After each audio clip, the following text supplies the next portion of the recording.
Ça, c'est la vraie vie, la légitimité, honnêtement. Malcolm X, il en parlerait beaucoup mieux que moi.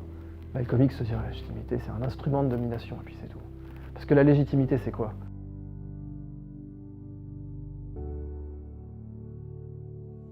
Super, d'accord. Donc, bonjour Idriss. Salut. Est-ce que tu pourrais nous raconter un petit peu ton parcours? Ma vie, alors, tout a commencé il y a 4 milliards et demi d'années, tu vois. Si tu veux, j'ai un parcours qui a l'air un gros cliché au départ, puisque j'ai grandi en banlieue parisienne. Je suis né dans un petit village, ça ne fait pas dire que c'est un village, mais une ville au sud de la France. Ma mère prenait son congé mat là-bas, et puis j'ai grandi en banlieue, et ça a déjà formé, si tu veux, tout mon intérêt pour ce que j'ai étudié, l'impuissance apprise. J'ai grandi systématiquement dans un monde qui disait tu peux pas. Les bâtiments en banlieue te disent tu peux pas. Les immeubles, bon, tu prends la banlieue parisienne, je pense que la banlieue de Bruxelles c'est le même délire, te disent tu peux pas, reste là, t'es bien.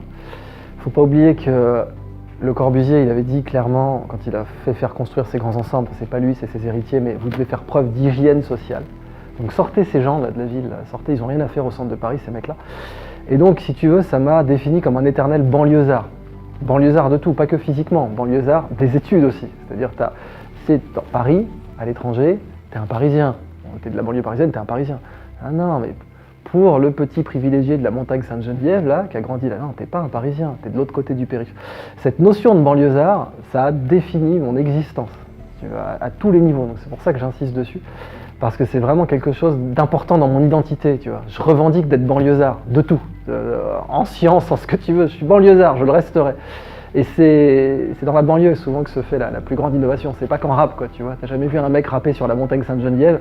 Et ben, en matière scientifique aussi, c'est dans la banlieue des domaines que peuvent se créer les plus grandes innovations.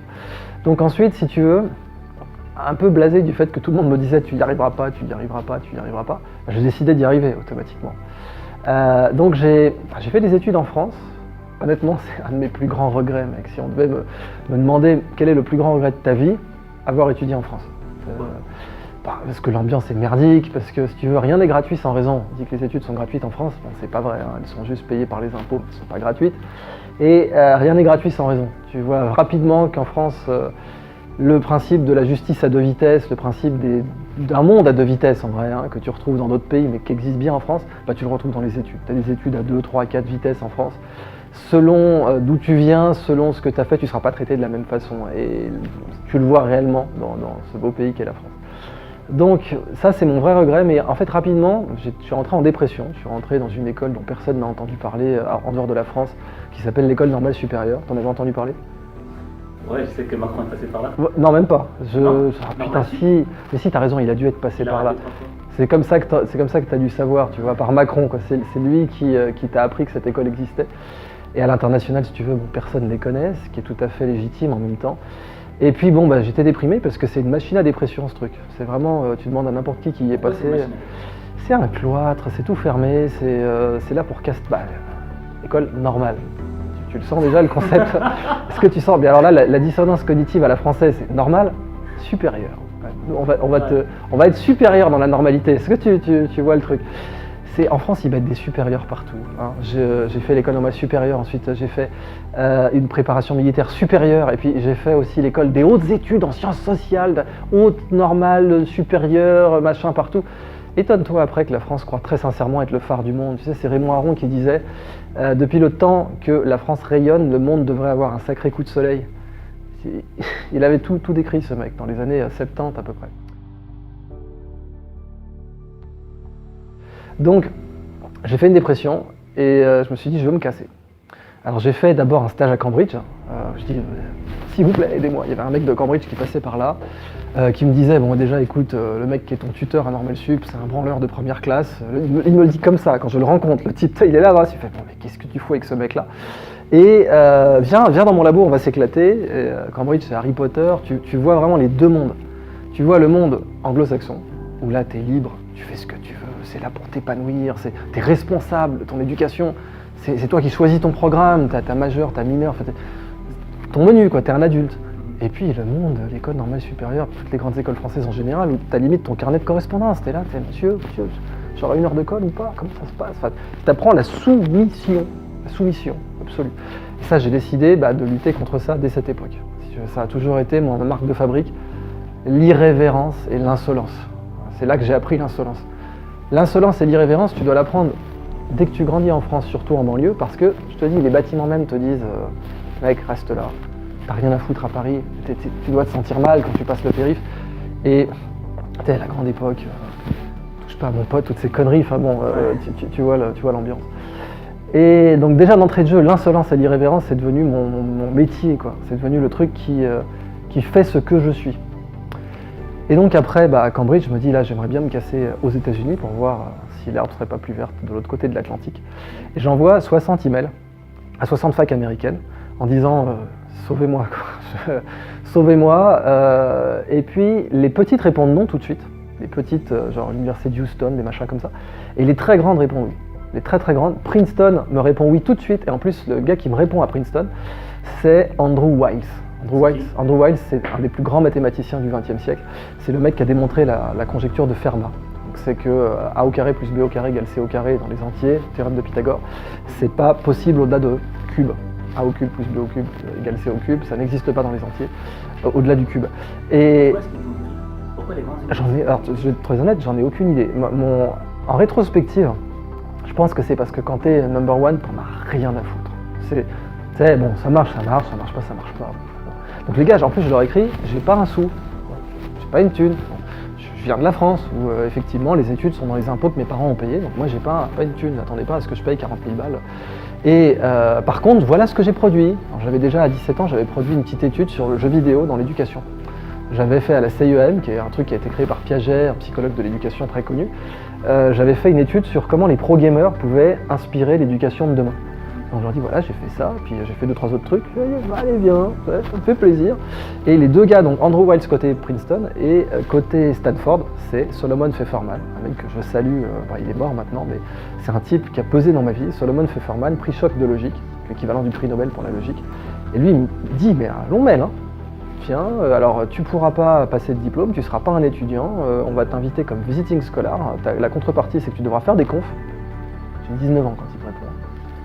La contrepartie, c'est que tu devras faire des confs, et ok, d'accord, très très bien, et t'en feras 2 ou 3 minimum, je sais pas, au total j'en ai fait 3, mais ce qu'il m'avait dit déjà, ça devait être genre 2 minimum par semestre. Et puis voilà, tu devras échanger avec les gens, tu devras faire partie de la vie faculty life, je me rappelle cette expression. Et puis c'est tout, tu fais ce que tu veux, si tu veux prendre des cours, tu peux, mais t'auras pas le droit d'avoir le diplôme, quoi, parce que tu seras pas pris comme un étudiant. Et si tu veux, alors j'avais jamais été au States, moi, au départ. Même l'idée même qu'un rebeu de banlieue comme ça puisse partir à Stanford à 19 ans. Bon, voilà. Alors mon tuteur, il était vert, il a tout fait pour que ça se fasse pas, tu vois. Il est allé il dit non, je te recommande pas, qu'est-ce que c'est que ces conneries, t'sais. Pour lui, évidemment, il est même à son âge, il aurait même pas pu le faire, bon, mais il n'y a pas de problème, il a tout essayé pour m'en empêcher. Je suis allé directement à la direction de l'école, j'ai dit bon les gars, Stanford, quoi. Ah oui, quand même, Stanford, c'est pas mal. Faut savoir un truc, normal sup, les mecs, ils croyaient vraiment être les meilleurs sur Terre. Sur Terre, en fait, c'est pas un drapeau sur la Lune, c'est pas un drapeau américain, c'est Normal Sup qui a. En fait, dans leur tête, c'est comme ça que ça se passe. Ils croyaient vraiment être les maîtres de l'univers, les mecs. Et une fois, je me rappelle, un type me disait, tu sais, il y a les classements universitaires, ça commence à sortir, ça. On n'est pas premier, mais c'est parce qu'ils n'ont pas compris qu'on est les meilleurs encore. Tu vois. Puis ils avaient vraiment dit, non, bon, c'est la pathologie absolue, quoi. Et donc, bon, quand même, je décide d'y aller. Et pourquoi j'ai choisi Stanford? Parce que, tu vois, dédicace à la Belgique, quand j'étais gamin, je lisais une bande dessinée qui s'appelle Cubitus. Et dans Cubitus, tu avais un épisode sur la Silicon Valley. Et ça parlait, tu vois, enfin, Palo Alto, etc., l'avenir, le petit prodige qui font des ordinateurs là-bas. Et ça a tilté. Quand j'ai demandé où est Stanford, je savais pas où c'était. Ils m'ont dit, on est au cœur de la Silicon Valley. T'es en mode, comment tu sais pas ça? Mais t'as pas eu peur à 19 ans de te dire? Si, j'ai eu grave peur, t'es fou. D'ailleurs, je suis arrivé j'avais réservé un motel. En plus, le choc des cultures, c'est comme j'avais été à Cambridge avant. Ouais. Et qu'à Cambridge, je m'avais tout de suite trouvé une place, dortoir, tu sais, les collèges à la Harry Potter. Je suis arrivé là-bas avec ma valise, j'avais 25 kilos de bagages. Je fais bonjour, j'aimerais bien une place sur le campus. Et la nana, elle s'éclate de rire, elle me tend les petites annonces. Genre, allez, barre-toi. Donc, et là, je suis là, merde, j'ai fait 12 000 km et puis j'ai les petites annonces, quoi, je fais comment? Alors, j'avais pris un motel, et la première nuit du motel, sais, chez les Ricains, t'as la Bible dans les motels. T'as la Bible dans les... Donc là, insomnie, jet lag, j'ai toujours beaucoup de mal avec le jet lag. En mode, merde, je vais faire comment? T'as une Bible, je commence à ouvrir la Bible en anglais, quoi. J'en suis là, mec. Et le lendemain, je tombe sur une petite annonce d'un prof sur le campus qui s'appelle Alan Tower Waterman, il est décédé aussi, mais il a vraiment ma gratitude éternelle. Et lui, tout ce qu'il veut, c'est quelqu'un à qui parler le soir et faire la bouffe, et grosse baraque de malades en plein campus, gratos. Avec la bouffe gratuite aussi. C'est genre, écoute, j'aime bien bouffer, donc il y a ma famille qui passe 2 fois par semaine, qui va amener du traiteur vénère. On fristouille ça ensemble, on discute, et puis voilà. Et j'ai logé sur le campus gratos. En plus, en parlant avec ce mec qui était un dingue, il connaissait, je sais pas, les 3/4 des prix Nobel de physique depuis les années 40. Et il m'a permis de comprendre un peu la culture américaine, c'est WASP, c'est White Anglo-Saxon Protestant, c'est cette culture-là. Et tu te sens beaucoup plus à l'aise quoi, quand tu es hébergé par quelqu'un qui c'est pas un étranger sur le campus, qui m'a présenté à plein de gens. Et donc voilà, j'ai fait 10 mois là-bas avec ces confs et tout. J'ai découvert le Silicon Valley, San Francisco. Et justement, tu vois, quand tu arrives là-bas, comment est-ce que tu fais pour gérer ta vie? Comment est-ce que tu fais? Je veux dire... J'étais libre, c'est l'opposé de la France, t'es libre. T'es libre et puis t'es libre et t'es respecté. Mais libre dans quel sens? Tu fais ce que tu veux, t'as pas de carnet de correspondance, t'as pas de retard, tu travailles aux heures que tu veux. T'arrives, j'avais un bureau au département de maths, petit truc, un petit bureau dans l'open space, mais un bureau.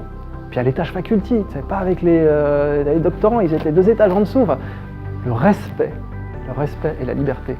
Les 2 trucs qu'on ne m'a jamais donnés dans mes études en France. J'ai vraiment pas peur de te dire ça. Le respect et la liberté. C'est une expérience que j'ai faite aux États-Unis. Il a fallu que j'attende d'aller à Stanford pour recevoir du respect et de la liberté de la part d'une institution d'éducation supérieure. Tu sais, tu me demandes de témoigner, hein, tu me demandes les yeux dans les yeux de te dire comment s'est passé mon parcours, je te dis ça. C'est banlieusard éternel, en mode ouais mais t'es pas un Parisien parce que t'as grandi à Villejuif, tu comprends, c'est pas Paris ça. Oui, mais à l'international c'est Paris, non, reste à ta place. Est-ce que ça a été l'élément déclencheur d'un changement dans ta vie? Ah, carrément. Mon vrai regret, c'est de ne pas y être resté. Mais quand je vois comment les États-Unis ont tourné depuis, tu sais, le tout sécuritaire, etc., je me dis que bon, c'est toujours un mal pour un bien, quoi. Je suis très content d'être là où je suis. Moi, je travaille en Suisse, à Neuchâtel. C'est là que j'ai mes labos, j'en ai plusieurs. C'est là que j'ai mes bureaux, ma fondation, mes sociétés. Je suis très content d'y être. La Suisse, du point de vue démocratie, éducation, c'est un des leaders mondiaux, quoi. Et justement, tu vois, il y a un point qui m'intéresse, c'est que tu as eu 3 doctorats. Avant d'avoir 29 ans, c'est ça? Non, le dernier, attends que je me gourre pas. Le dernier, je l'ai soutenu à 30 ans. Non, je l'ai soutenu en 2016, mais c'était 2016 janvier. En fait, si tu veux, j'ai fait 2 soutenances pour le dernier. Une soutenance à l'école polytechnique, une soutenance à Paris-Saclay. Parce que l'école polytechnique, quand tu défends ton doctorat, tu dois, alors ce que les Anglais appellent viva voce, tu dois expliquer ce que tu as fait, tu vas présenter tes résultats. Et donc j'ai fait, ça s'appelle une soutenance, et j'en ai fait 2. J'en ai fait une pour l'école polytechnique et une à Paris-Saclay. Parce que Polytechnique fusionnait avec Paris-Saclay. Ça m'a été reproché, mec, mais tu n'imagines même pas. C'est genre, les mecs, c'est vraiment des faux monnoyeurs, j'ai pas peur de te le dire de cette façon-là. T'arrives, tu fais ta soutenance, t'as payé tes frais d'inscription, t'as été inscrit là. 2 derniers mois. Ouais, la fusion a pris effet, donc maintenant votre diplôme, il vient d'un autre truc où vous avez jamais foutu les pieds et qui s'appelle comme ça, puis allez vous faire foutre. Je te dis, hein, rien n'est gratuit sans raison. Rien n'est gratuit sans raison. Si aux États-Unis, quand t'as payé 40 000 $, je peux t'assurer qu'ils te font pas un coup pareil. Parce que là, ils savent que c'est toi qui as douillé, que c'est toi qui payes les profs. En France aussi, c'est toi qui payes les profs, vu que c'est les impôts de tes parents qui les ont payés. Mais ils n'ont aucune reconnaissance vis-à-vis de ça. Donc c'est ce caractère malsain de la bureaucratie française, bon, tu l'as à l'échelle, bien entendu, du monde académique, qui est particulièrement corrompu à cet égard, mais tu l'as un peu partout, tu l'as dans tout un tas d'autres aspects de la vie publique française. Et comment t'as fait, toi, pour... Je veux dire, si jeune, avoir 3 doctorats, comment t'as organisé ta vie? Tu t'es dit, allez, il y a 24 heures dans un jour, tu dors 8 heures. Comment tu fais sur 16 heures pour étudier, je veux dire, tous les jours? Et encore, moi, après une semaine, je serais gavé d'étudier comme ça. Et déjà, et clairement, si t'aimes pas ça, c'est même pas la peine d'essayer. C'est-à-dire que si tu prends pas du plaisir à le faire, t'as aucune chance de tenir le coup. Un doctorat, c'est un petit mariage, hein, mine de rien. Et l'immense majorité des doctorants sont en mariage forcé. C'est le Pakistan, mec. C'est, tiens, là, le gros, là, tout laid, boutonneux, qui a 30 ans de plus que toi, bah, c'est avec lui que tu vas t'épouser, et puis c'est tout. Enfin, c'est avec lui que tu vas faire l'amour, que tu auras tes gosses, que maintenant tu la fermes, t'y vas. Bon. Ça, c'est la majorité de tous les doctorants en France. Hein. Ils arrivent, il y a de l'argent qui est là, il y a un directeur de thèse qui a envie d'étudier la reproduction du hérisson à Singapour. Toi, tu arrives, tu t'es engagé, tu voulais avoir le Nobel, tu voulais changer le monde. Ah merde, pour 1 500 € par mois, c'est la reproduction du hérisson. Donc tu vas rentrer là-dedans, tu n'en as aucune envie. C'est pour ça que la majorité des doctorants souffrent. Hein. Tu regardes les statistiques, c'est assez flippant. Moi, évidemment, j'ai systématiquement choisi mes sujets. Systématiquement. C'était une condition. Tu vois, tu as l'effet bizutage. C'est-à-dire, les gars qui ont été bizutés, ils ne peuvent pas supporter que tu n'aies pas été bizuté toi. Tu arrives dans une école. Les grandes écoles en France, c'est un cas d'école pour ça, hein, le bizutage, etc. Tu as même eu des morts quelquefois. Mais quand tu as souffert pour rien, tu n'es pas très content qu'un mec, il n'ait pas souffert. Mais ça, si tu veux, ça a informé ce dont je parle aujourd'hui, ce dont je parle dans mes bouquins. C'est-à-dire, souffrir pour être productif, c'est pas obligatoire. Je sais qu'il y a tout un tas d'abrutis qui sont en dépression en plus, ils ont la double peine. Non seulement ils vont pas être productifs, mais en plus ils vont être dépressifs, qui te disent attends, si t'es pas en train de souffrir, si t'es pas en train... T'es un imposteur et tu ne peux pas être productif. Et des gens qui ont vécu ça, tu pourras plus les rattraper. Pourquoi ? Parce que c'est horrible de s'admettre à soi-même qu'on s'est menti. Ces gens-là puissent un jour s'admettre à eux-mêmes qu'ils se sont mentis, qu'il y avait moyen de faire du meilleur travail que ce qu'ils ont produit dans leur vie, sans souffrir, en étant plus heureux, sans être bizuté, en étant respecté. C'est pas possible. Intellectuellement, il y a une catégorie de personnes, tu ne peux plus les récupérer. Ils sont dans la matrice si tu veux. Tu peux absolument plus leur dire « Gars, t'as souffert pour rien. Je suis désolé. » Bon, l'avantage c'est que t'as 50 ans, il te reste plusieurs décennies devant toi, tu vas pouvoir éventuellement maintenant faire ce que t'aimes et tu verras que tu seras plus productif. Compétitif même si on veut utiliser ce terme. Il y en a, non, ils sont pas prêts à voir ça en face. Donc, l'idée de faire 3 doctorats, c'est impossible si tu n'as pas aimé ça. Impossible. Je te le dis, hein, tu ne pourras pas le faire, sauf si tu prends de la Ritaline, que tu prends des dopants cognitifs, que tu dors pas, que tu exploses ta santé, mais autrement, c'est pas possible si tu fais pas ce que tu aimes. Alors, comment ça s'est passé, si tu veux, quand j'ai choisi ces thèmes ? Je rentre de Stanford et là, retour à la dépression. J'étais en dépression à Normal Sup, je reviens. Là, c'est encore pire. Je rentre dans une formation, mon Dieu, mais regarde. C'était assez flippant dans des bâtiments amiantés, enfin t'imagines le truc. Je retrouve la banlieue où j'étais, quoi. C'est une prison de béton, et là en l'occurrence c'était une prison de béton avec de l'amiante dedans. Enfin, tu sens vraiment que t'as le monde qui te dit, gars, faut que tu souffres. Hein. Et puis tout un tas de gratte-papier autour qui sont contents d'être dans leur bureau amianté, qui sont contents d'être là. Regarde, si tu travailles dur, tu seras à ma place plus tard. Tu seras dans mon 8 mètres carrés amianté sans fenêtre, tu vois. Si tu travailles dur, si tu commences par avaler les couleuvres que je vais te faire avaler dans ton master et dans ton... Les gars, vous êtes gentils, mais moi j'ai un peu mes projets personnels et donc je vais vous dire de bien aller vous faire foutre et je vais faire ce que j'aime. Alors, je commence à faire du conseil, j'ai des clients, ça me fait gagner un peu d'argent, je crée une société de microcrédit au Sénégal qui tourne encore. 37 plantations maintenant, on a passé les 37 plantations de moringa, on aide les femmes à planter des arbres et c'est un arbre dont tu peux manger les feuilles, l'écorce, les racines. Et très riche en différentes vitamines, et donc cet arbre très riche en protéines aussi. Et en plus, il lutte contre la désertification. Les Sénégalais l'appellent le never die, parce que never die en anglais, tu peux couper toutes les feuilles, il va repartir quasiment, quoi. Et donc très intéressant à cultiver, aussi bien d'un point de vue économique que d'un point de vue social, on alphabétise des femmes là-dessus, ça fait 9 ans. Ça c'est mon premier vrai métier d'ailleurs, entrepreneur social. J'ai commencé à créer ça en 2009, donc 10 ans maintenant. Et est-ce que, tu vois, quand tu t'es lancé justement dans ce premier projet d'entreprise, est-ce que tu t'es senti légitime ? Est-ce que tu t'es dit tout le monde m'a dit que j'étais fou. Tu sais, la légitimité dans l'entreprise, c'est un mot qui n'existe pas. Je veux dire, ça c'est, tu vois, le premier de la classe. Madame, est-ce que j'ai le droit ? Versus la vraie vie. Bon, la vraie vie, c'est fais-le, mec. Le créateur de Nike, le créateur d'Amazon, Steve Jobs. Tu crois qu'il était légitime à faire de l'informatique, Steve Jobs ? Il avait aucune formation, il a jamais programmé de sa vie. C'est pas programmé, le mec. Il va devenir patron d'une société informatique. Tu crois qu'il est légitime ? Sa légitimité, c'est 0. Mais il avait des idées fantastiques. Et quand on a créé Apple, c'est lui qui soulevait des problématiques pertinentes. Pourquoi une entreprise n'est pas organisée comme ça ? Pourquoi cette personne plutôt que celle-là ne fait pas ce travail-là ? On ignorait totalement ce que les gens allaient faire de tout ça quand on a débuté. En fait, au début, c'était conçu principalement pour Woz et moi. On ne pouvait pas se payer un kit d'ordinateur. Alors on prenait des pièces sur les Hewlett-Packard et les Atari. On a travaillé sur un concept pendant 6 mois et on a décidé de fabriquer notre propre ordinateur. Et Hewlett-Packard, dont le professeur à Stanford dit « Barrez-vous, mais barrez-vous gentiment, tu sais. Le professeur à Stanford de Bill Hewlett et David Packard leur dit « Mais les gars, vous êtes trop intelligents pour rester dans mes cours !» Ça, c'est ce réalisme à l'américaine que tu verras jamais en France. Je verrai jamais un prof français dire « Vous êtes trop intelligents pour rester dans mes cours !» Bon. Mais là, le gars dit « Changez le monde. La vraie vie, c'est la vraie université. La vraie université, c'est l'existence. C'est les épreuves de la vie, c'est les trucs sérieux. C'est pas un devoir sur table pendant 1h30 qui va déterminer qui tu es. C'est une réalité absolue, on a oublié ça. Les gens qui croient sincèrement que c'est une série de devoirs sur papier qui vont déterminer qui ils sont. Chaque époque a eu comme ça des vices profonds, ça c'est un vice profond. Ce qui détermine qui tu es, c'est la vie. Il n'y a aucune autre épreuve qui va déterminer qui tu es. Et tu prends tout un tas de glorieux diplômés qui ont été testés par la vraie vie et qui se sont chiés dessus. Dans le cas français, Gamelin, bien nommé. Donc, Gamelin, c'était le chef de la défense française en 1940. Quand les Allemands ont écrabouillé la première puissance militaire mondiale, ce mec-là était major de Saint-Cyr, la meilleure académie militaire de France. C'était le meilleur général du monde. Ouais, du monde sur le papier. Dans la vraie vie, il s'est fait complètement détruire et c'est tout.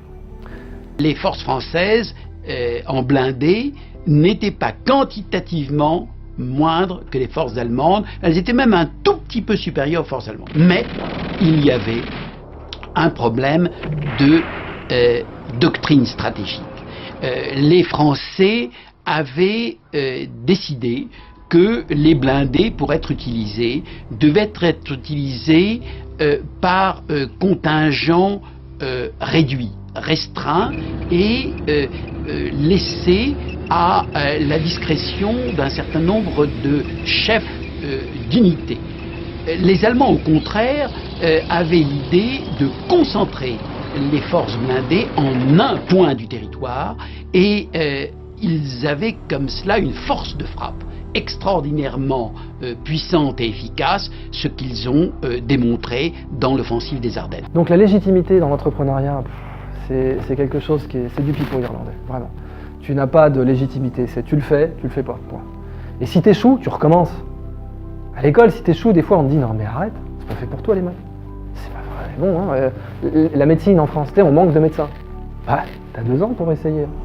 T'as 2 ans, je crois que maintenant t'as le droit de tripler, je sais plus, mais t'as que 3 essais pour être médecin. Si jamais t'as raté tes 3 essais, ah bah tiens, tu vas aller en Belgique, tu comprends? Parce que la France, comme d'habitude, a une excellente opinion de la Belgique. Donc, si tu veux, dans la vraie vie, tu n'es pas vaincu tant que t'as pas abandonné. Ça, c'est la vraie vie. Ce que disait Michael Jordan, qui expliquait que son coach disait que c'était un branleur en basket. Michael Jordan, t'aurais été éclaté de rire de voir ce que son coach disait de lui, au collège-lycée. Et lui, il a continué jusqu'à devenir le plus grand joueur de basket de tous les temps. Michael espérait briller sur les terrains de basket. Mais lors de sa 2e année de lycée, il subit une terrible déception. I'm the coach who cut Michael as a sophomore. He was still growing, he was a good ball player, but we didn't think he was good enough yet to really make the contribution on the varsity that we felt we needed. En persévérant, Michael fut sélectionné l'année suivante, jouant si bien qu'il parvint à obtenir une bourse à l'Université de Caroline du Nord, riche en tradition du basket. Mais certains émettaient encore des doutes quant à son talent. I told him to go into math. That's where the money was. Coming up in high school, I wasn't that known as a basketball player. I mean, everyone felt I was going to go to North Carolina and sit on the bench for 4 years.